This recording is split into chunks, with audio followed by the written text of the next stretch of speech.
This is Twisted Passages with award-winning author Marie Sutro. Now, let's take a deep dive into the dark world of psychological thrillers and meet the authors who created them. Hello, and welcome to Twisted Passages. I'm your host, Marie Sutro, and today we'll be talking to New York Times bestselling author and Emmy Award-winning screenwriter Matt Goldman about his new release, Still Waters. Welcome, Matt. Thank you. Thanks for having me. Before we jump in, and I can't wait to, because in this book, still waters do run deep. So, Matt, can you kick us off by telling us about the story? Okay. Still Waters centers on two siblings, Liv and Gabe Alstrom. They're Irish twins, a year apart. They grew up in northern Minnesota on a resort, their family-owned resort, and they have never got along. They don't like each other at all. And as adults, they have tried to get as far away as they can from each other. Liv lives in New York. Gabe lives in Los Angeles. They barely have any contact in each other's lives. And the book starts when they get a call. They have an older brother. He's half a generation older than they are, 14 years older. They get a call from their brother's wife to tell them that their older brother has died. He died of a seizure, and it was completely unexpected. And there will be a funeral in Chicago where their older brother lives. And 5 minutes after they get off that phone call, they each get an email from their dead brother saying, if I died, no matter what it looks like, it wasn't natural, it wasn't an accident, I was murdered. And how that happened is he suspected someone was trying to kill him. And so their older brother's name is Mac, and Mac put this email in his outbox to be scheduled to send the next day. And every day he woke up alive, he bumped it to the next day.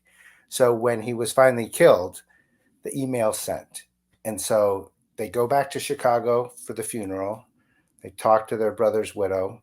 They hear some more strange things from her and decide that they should go have a memorial service up in northern Minnesota where they're from and look into some of their deceased brother's claims.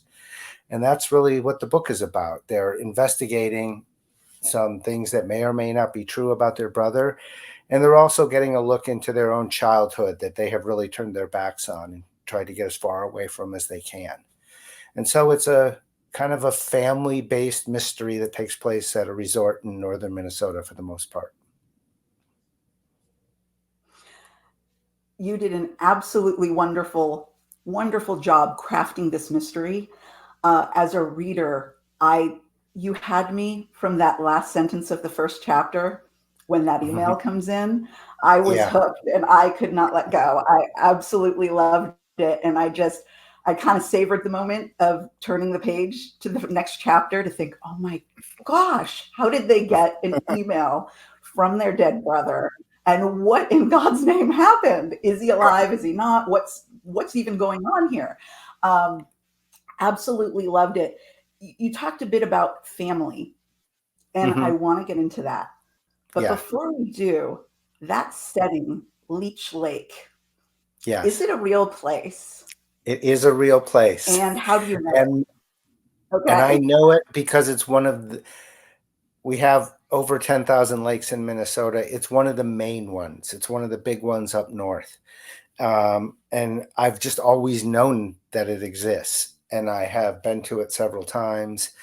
And my editor said, do we have to call it Leech Lake? That's kind of a gross name. And I said, well, it is a real lake. And people, a lot of people in the Midwest do know it. So I had been going up there several years in a row for a vacation and thought it would really be a great place to set this book. So that's where it comes from. Well, I absolutely loved the setting because you gave us that small town feel, and we had kind of that small town setup where you start to look at every character you meet and think, what's their motive? What do they have to do with this? And it was great to have that intimacy of the small town setting. Plus, it's absolutely a gorgeous place the way that you describe it. So I'm so glad to hear that it's somewhere I can go in Minnesota. Yeah, absolutely. There's a lot of places, a lot of resorts there that would be happy to have you. Now, getting back to family, the two main characters, you described them as Irish twins, Liv and Gabe. Uh, their relationship, their concept of family, um, isn't probably what most people would think of off the bat. Hmm. Even their reaction to their older brother's death isn't exactly the traditional response that you might think one would have. Um, you gave them some baggage, and they have some baggage with each other. What was the root of that, and what did you want to say about sibling relationships in how you crafted that? Well, sibling relation, I've always found them interesting. Uh, and having had kids and having kids, I find them even more interesting because your siblings are your people that they're really your first introduction to the outside world. And those early relationships, how they come together, how they form, what the dynamics are so fundamental to who we are as people. Those the pecking order, uh, our attitudes around each other are formed so early, and when we're at such an impressionable age that it's really hard to change the dynamic as we get older. And I find that true with my own siblings. I see that with my kids as they grow up. And the parents can't watch over their kids 24 hours a day. Stuff happens when they're not around, and that stuff is really important to determining who a person grows up to be. And I really wanted to explore that with this book. It was interesting. I thought one of the things that you did that was so brilliant was that we're trying to solve the mystery, and we're trying to figure out who is a reliable witness to Hmm. events that have occurred. And I think you had the was it the chief of police, I think, who makes that observation that 20 people could observe a crime, and if not Yeah. all 20 are trained in how to observe, you're going to get 20 different versions of what Yes. happened, right? Yeah. And I was reflecting on that, and I was reflecting on how intelligently you crafted the mystery, because Liv and Gabe were both present in that childhood, Hmm. yet they both might have different takes on what happened and what came out of it and what each person's role was in it. And I thought when you just said that again about family and how you reflect as you get older, I've seen it happen in my own family, right? Where we say, Hmm. oh, remember the year we did such and such? Maybe the oldest has a totally different version of that same story than the Yes. youngest does, or than the one in the middle does. And there's things that sometimes the oldest or the youngest had visibility to that nobody else did. Um, that was a great way to use that natural behavior and that natural dynamic among siblings to really put so many twists and turns in this mystery, and try to have us figure it out. Was that intentional too, the way that you used perspective in it? I think some of it was intentional, and I think some of it was just what I know to be natural and true. So I think that's true with all writers. Some of what the reader gets out is intentional, and some of it is just what comes out in our voice and in our vision. And that doesn't mean it's not, doesn't seem like it was intentional, doesn't seem like it was a device. But I think if you try to write with a pure voice and a pure vision, that's not, you're not serving other masters, those things do come out. And and you know, most of us have families of one sort or the other. A lot of us have siblings or early childhood relationships. So I hope that feels relatable to people. Yeah. It was very relatable. I personally come from a very big family, Hmm. and my husband comes from a much smaller family. And in both circumstances, I could see again those kind of dynamics playing out. And I think it's so great that you were able to give some of your experience, because I feel like that's what artists are doing, right? Is Yeah, conveying I think pieces of the so. human experience, right? Yeah. Yeah. We're filtering our lives through whatever and it comes out as some sort of new creation. But it's all of it. I'm a believer that everything we see and hear in our whole lives is in here somewhere. And as writers, we just sit down and access it little bit by bit.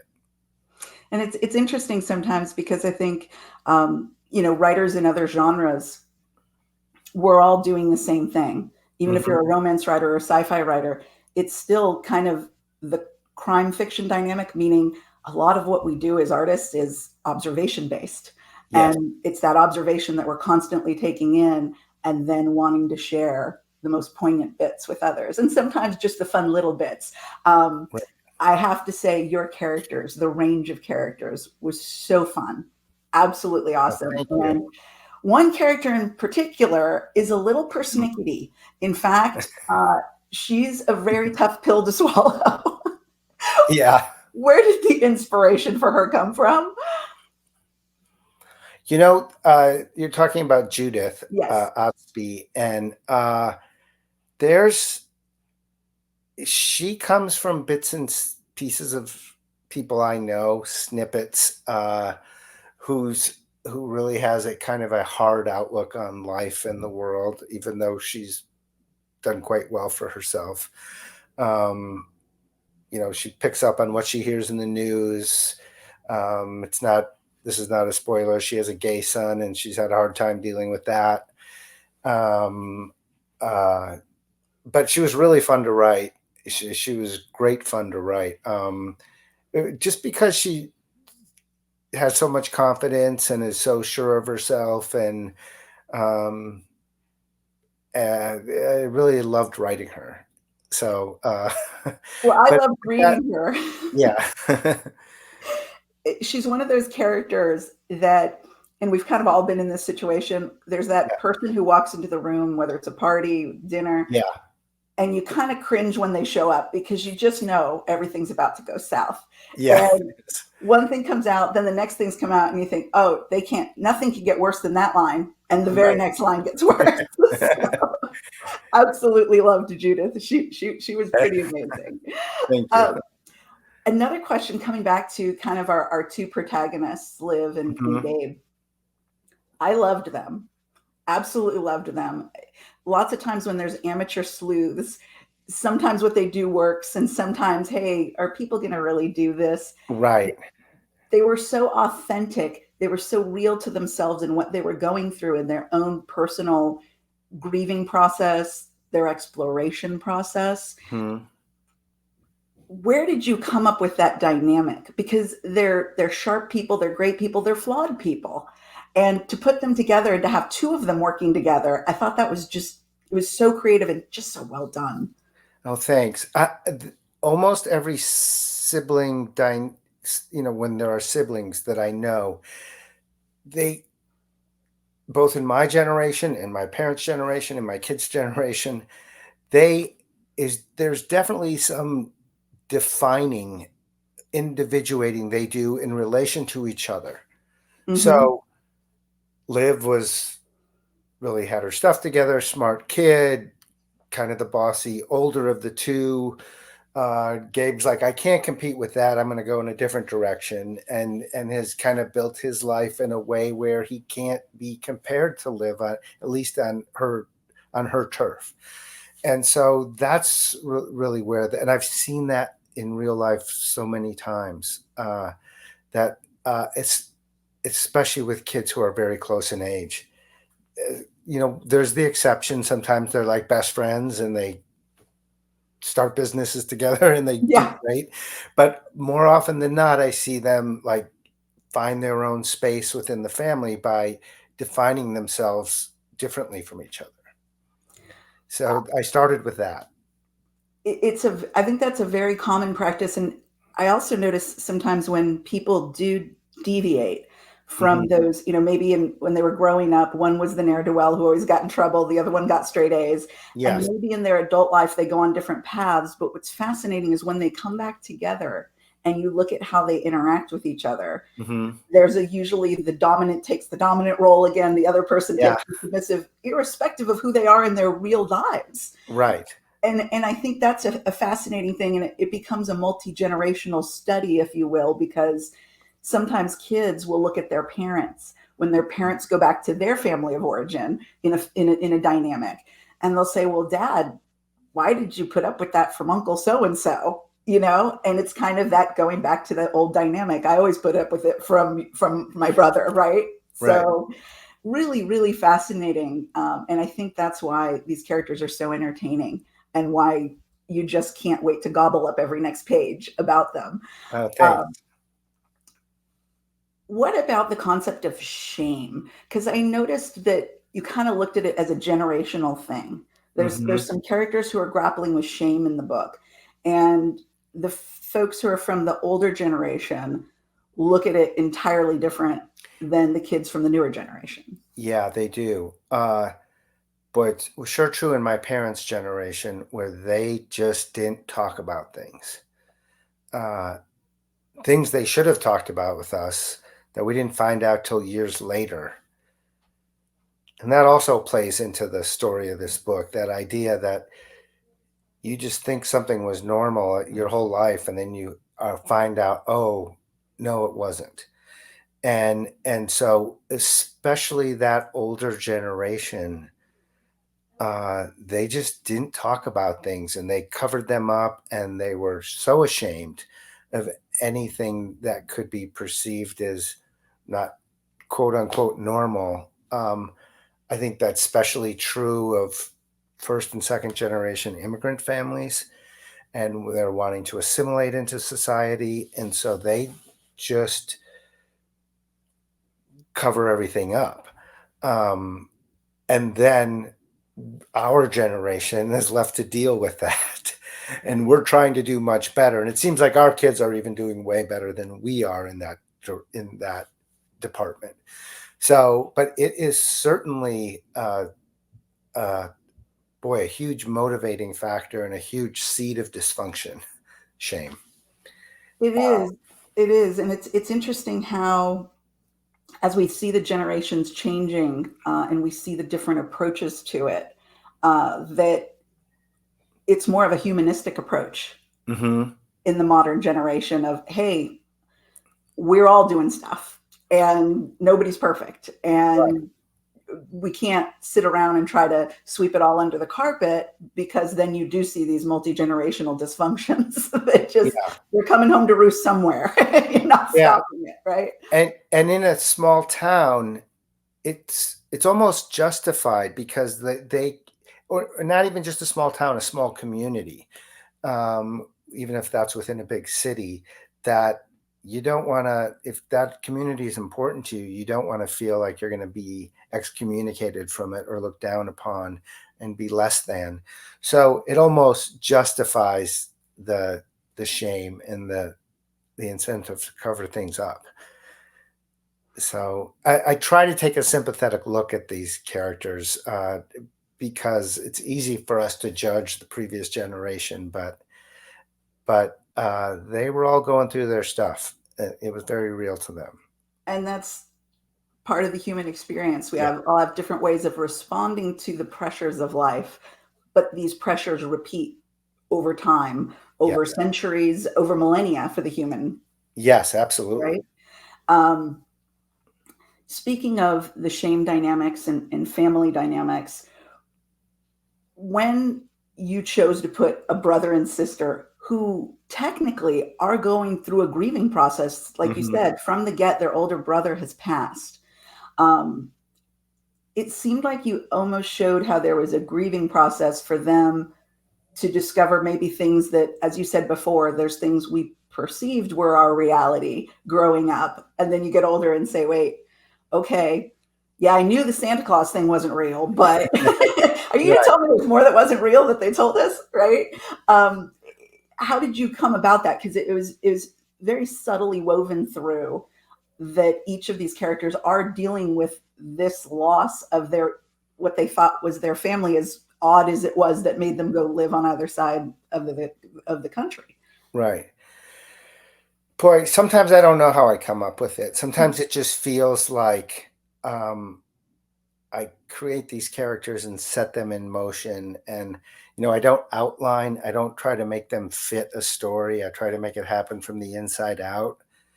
And, and, and, and just have it feel like these are real people and this is what they're going through. So I just try to think of the reality of, okay, they're in this situation. What would a human being with these set of character traits, how would they how would they deal with this? What would they think is something that's makes sense to do or not do? With Liv and Gabe, it's extra complicated because, especially for Gabe, who kind of has a chip on his shoulder, because Liv is the successful one. I mean, he's in his life in Los Angeles. He's found his niche. He's not super successful, but he's living as an adult on his own terms, and that kind of comes into conflict with when he's around his sister again, because he's not going to kind of take the belittling like he used to. He is 37 years old now. But I just try to find the real dynamic based on what I know to be true, based on my life experience. So Well, it was very powerful. And I wanted to go to another place if it's okay. sure.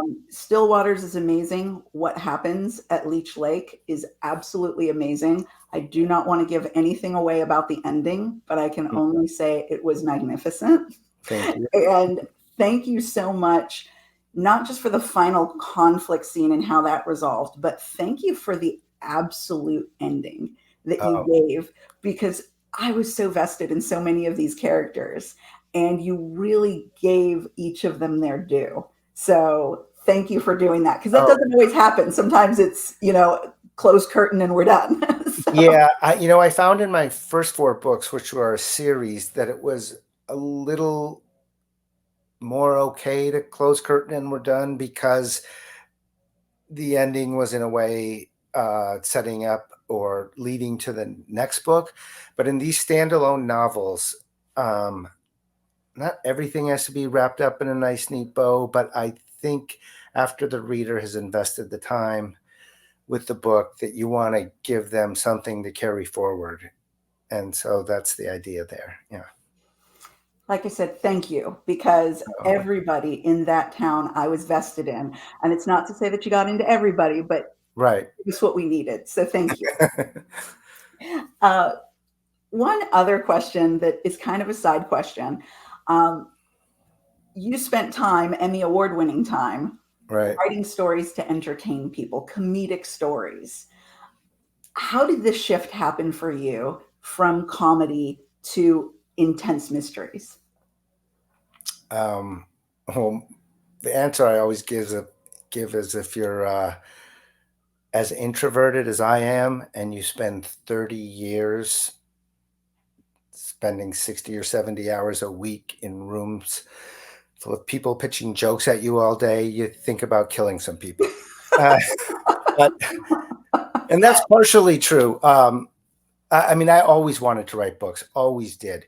But the very short story of it is, when TV started their second golden age with shows like The Sopranos and The Wire, Breaking Bad, House of Cards, even on network TV, The Good Wife, these shows started to get so good.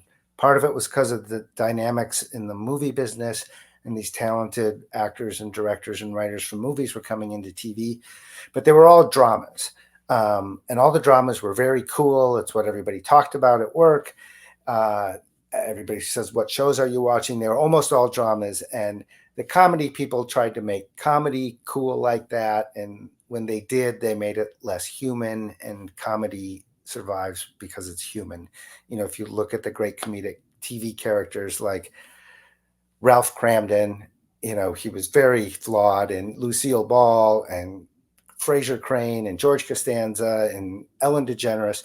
These are very flawed individuals, but we love them because we relate to them. Yes. And comedy was getting slicker and jokier and less flawed, and I started to lose interest in it. And I thought, well, I'm going to move into drama. And to do my homework for drama, I started reading crime fiction. I'd always been a big reader, but kind of a literary fiction snob for no reason. Okay. I was writing sitcoms. And when I read crime fiction, I really fell in love with it because something I did not expect to find was when you have a crime at the core of your story, there's this built-in engine to move the story forward because and that frees up time for your characters to just be people. You can focus on them and their relationships, because at the end of the scene the phone is going to ring and someone's going to say, we got the prints off the gun, or whatever it is. And I was just fell in love with crime fiction, and I just devoured it for a few years. And I had a break between TV shows. I had 4 months, and I just sat down and wrote my first book. Um, and it changed my life. That book led to 3 others in a series, and then my publisher asked me to start writing standalones. And after my 3rd book, I quit television just to do this full time, which I couldn't have done if I hadn't worked in TV for 30 years. But uh, I'm grateful to TV for so many things. So much of it carries forward, not all of it, but so much of it. And that's really how I got here. And now I sit in a room by myself all day, and I'm very happy writing books. Yeah. Well, as a fan of your work, I can say we are all very grateful for your Thank you. comedic, for your journey in comedy, and the fact that you found crime fiction. And I am personally grateful that you made time to join me here today. Again, for people who don't know you, which I think is probably very few, but for people who are new to your work, Matt, or for just fans who do love your work, where's the best place they can find you to reach out and find out what's new? MattGoldman.com is my website. And then I have an author page on Facebook and a presence of some sort on Instagram and Threads. So I'm not the best social media person in the world, but I'm trying to be better. But definitely my website has what's new, what's coming. And on Facebook, I post about what's coming and my personal appearances on both website and yeah. So I'll be out touring that book starting in a couple weeks. Wonderful. Well, again, absolutely fantastic read from start to finish. Thank you so much. And thank you for joining me today, Matt. Again, for everyone, Still Waters is the new book. You will not be disappointed. Thank you again, Matt, for joining me. And thank you all for joining me on this new episode of Twisted Passages. And we hope to see you next time.